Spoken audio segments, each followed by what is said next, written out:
Hello, I'm Jinx, and welcome to Anyland. This is a video where I'm showing off once again my avatar. I didn't think I'd be making a new avatar, or be showing off any more features that were crazy or anything, but since building the underground for the past 2 months, it's kind of a fantasy cave dungeon, D&D-ish kind of place, and I wanted a new avatar that kind of fit that theme, so I kind of went with this mage robe, wizard, warlock, sorcerer, necromancer kind of look, which I like. And it partially came not just because of the theme, but it came to me because of what I'm going to show off with this book here. It's something I really wanted to do, to see if I could do, and then I did. And then I just ran with it, of course, like I usually do, running with things. So yeah, here I am. Like I said, I've got a bunch of detail-y bits and all that good stuff. And I have this book which comes up. Comes right out, comes there. I'll show you from my point of view in a moment, but I have my teleport menu is now a page, and then my spawners off this orb now, also a page. So we have all that good stuff, the fun stuff, the lights, and great. And because it comes off of my torso, it follows me. As you see, I move my head. Of course, the torso follows your head movements with a little delay. And there. My sleeves, you'll see, roll up. And that's very simple. All it is, and you can just push the button to make it happen, or push the sleeve. I mime it, so it looks like I'm actually doing it. It's one part, and as you'll see, it's just scripted. One touches hands, go to state 2, which is right back there, and same thing when you go back. And then on my arms here, as you'll see from there, I wanted to give a kind of magic effect, like a magical tattoo, or maybe some magic scarring, like someone who might have dabbled into some dark arts and got literally burned by it. And aside from doing that with my lemon lime color theme I've changed to a while ago, it also helps hide the buttons a little bit. Maybe you can see them there. You'll see them in first person a lot easier. And that way I still have all of my features that I want. Not everything's transferred over yet from my old cyberpunk avatar. Some of it doesn't fit, some of it I haven't thought of creative uses for, but I do still have, of course, my laser eyes, of course. They're very handy when building, especially with the emitted lights we've been using exclusively in the underground. You put one out, it emits the light, you're like, oh, I want to move it over here, you put it there, but oh, is it too bright, I can't tell? Well, you just laser out the old emitted light instead of waiting 30 seconds for it to despawn. I kept my wings because, well, really, I love the wings, just like I love the goggles. But I kept the wings because, well, I put a lot of work into these wings. Each separate part has 4 or 5 steps of the animation in and then back out. Out and back in. And, yeah, so what I did was I took my old avatar and I literally deleted every single part except the wings, which are, obviously, as you see, a collection of parts, but they all kind of fold up into two little boxes on the back where your actual shoulder blades would be on your real body. And I then lined those up with this new avatar as I was building it, and did the context laser add to creation. And then boom, instant wings, copy paste basically, which is pretty handy, pretty nice. I didn't keep the hood because I was never happy with the one piece hood that I had, because I have a box head and then I have spiky blue hair, so to get it to look like a hood that was actually draping forward and that actual good look was not really possible with the shapes that I have without doing a bunch of shapes, and I just was never happy with any of my experiments with it. So maybe in the future I'll revisit the hood because it would fit with this robe look. And then, like I said, I had the goggles, of course, was just transferring the button. And instead of doing the shield from my finger that I used to have, which was nice, it was handy, pop open a shield right at your fingertip. I might bring it back because it is kind of magical that way. Part of the problem with that is people being people. If they're shooting at you, you pull up a shield at your fingertip, and they're like, oh, well, I can shoot. They'll try to get around you. and try to shoot you from the sides, and then, you know, people challenge people. It's a thing. So instead, I just circumvent the whole situation, and now I'm in a bubble. I am completely in a bubble. I can bubble around, I can walk around. Since it's emitted from my torso, not even emitted, it's just expanded actually. From my torso here, it is with me for the full 30 seconds. I haven't programmed it as a persistent state yet, but for 30 seconds I'm completely immune, because it's liquid. I'm completely immune to anything being shot at me, which is very handy. And then to keep it with a magical bubble theme, when well, it just despawned. I talk too much, don't I? When I hit the button again to intentionally get rid of it, it pops like a bubble. So it gives a sound effect, but it also gives a kind of like expansion, and it goes gray like it. And I find that to be very fun. I like it a lot. I haven't re-added the psionic blades that I had from my old one, the Protoss looking type. So I want to make something a little more magical looking to fit my new theme. And I was kind of thinking something more along the lines of like fire blades, like the lemon lime scheme that I have. So you'll see I did keep, like I said, that. So let me pop open here in first person. There we go. And I'll show you. Hit that button, the book pops up. And then here, like I said, I have the different teleport spots. Like headquarters, that's my home world. Jinx Apartment, you know, the mansion, the underground. And then friends' places, good stuff. And these are the spawners. So, you know, the light. Boom, there it is. Ooh, down the hallway to my bedroom. Yes, of course, this is Jinx Apartment. This is my apartments area in the Fazzy's apartment complex. And I'll show you.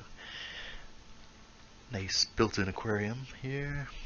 You know, the door will actually take you to the Fazzy apartment complex.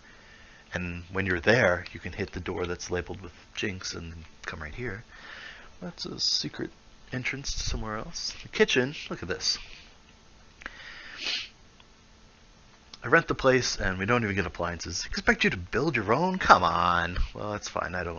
In virtual reality, I don't need to eat, so I don't need to prepare food. This will just become a laboratory space when I finish it, and I'll have slimes out there. It's snowing because I love snow. Snow is great. I like the cold, I like the snow. So, there. I'll show you real quick here. If you pop him on the head, hopefully you notice the sparkle. He throws a copy of his own. So that was a nice little detour. And I'll show here, I'm going to pull out a copy of this torso so you can see some of the details and I can explain some of this.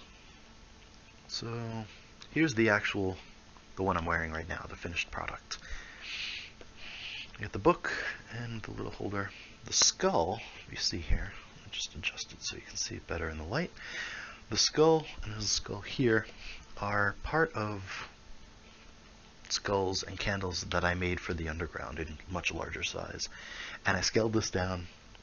And what you do is, building the avatar, boom, you put that other separate thing in the position you want it, like this vial. Put it right there.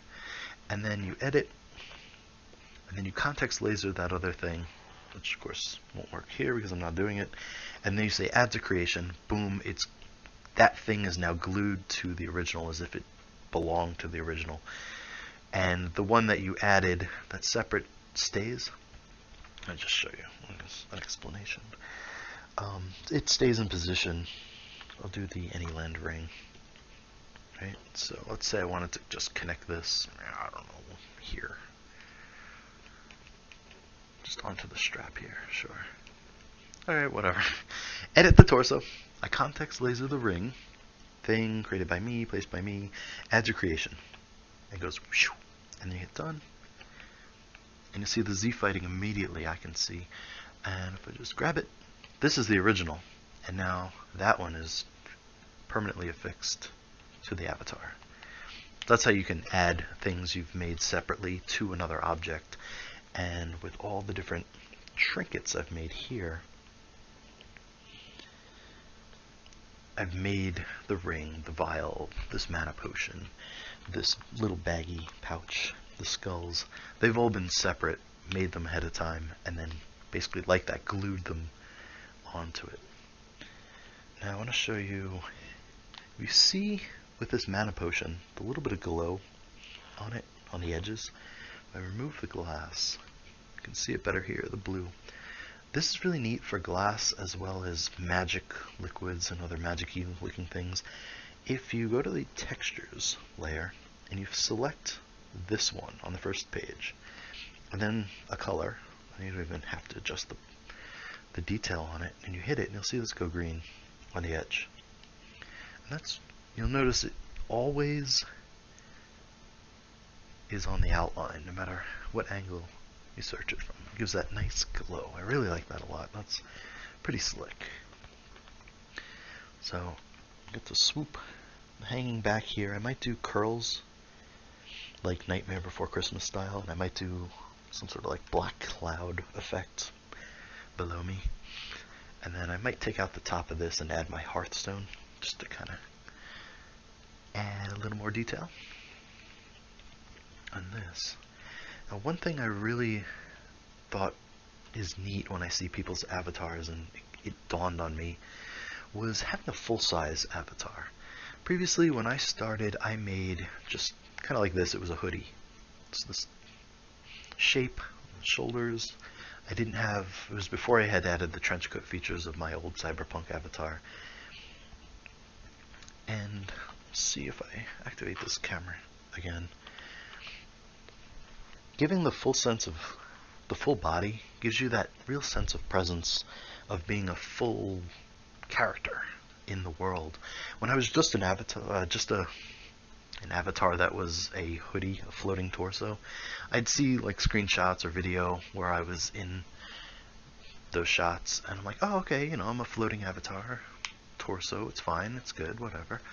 And then when I added the trench coat later, because I like trench coats and, you know, looks good, it gave more of a sense of presence because the trench coat went nearly to the floor and gave that full sense of full body. So if you look directly at me, you could see my torso ended.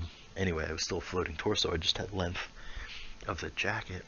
I saw some other people with their avatars that were more full length and whatnot. And some people have done legs and neat stuff. And even though we don't have tracked feet or legs in VR in Anyland at all, still having that length gives you that full effect. That you're not just a floating head or a floating torso, but that you're an actual full body. So when I did these kind of mage warlock robes, it made sense that the robe would go all the way to the floor. And here I am, fully floating. So yeah, so here we are with all the different stuff. The other feature that I have, you can see probably here is the one.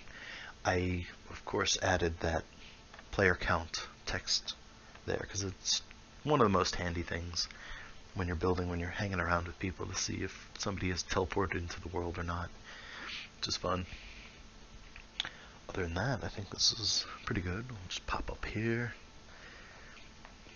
hang up there, and there. So this is my new avatar, and I wanted to show this off because it's been a while since I actually made this new avatar, and I want to do some more of the tutorial type videos and show off a few things. And I wanted to introduce my new avatar before I did that, so people could get a chance to see it and maybe get some more inspiration for things you can do, from crazy things you can do, and possible crazy amount of, you know, things that you can do. Laser from my eyes, like, what, right? Okay, so yeah, so hopefully keep making some awesome stuff, and say hi if you see me. Other than that, have a great day.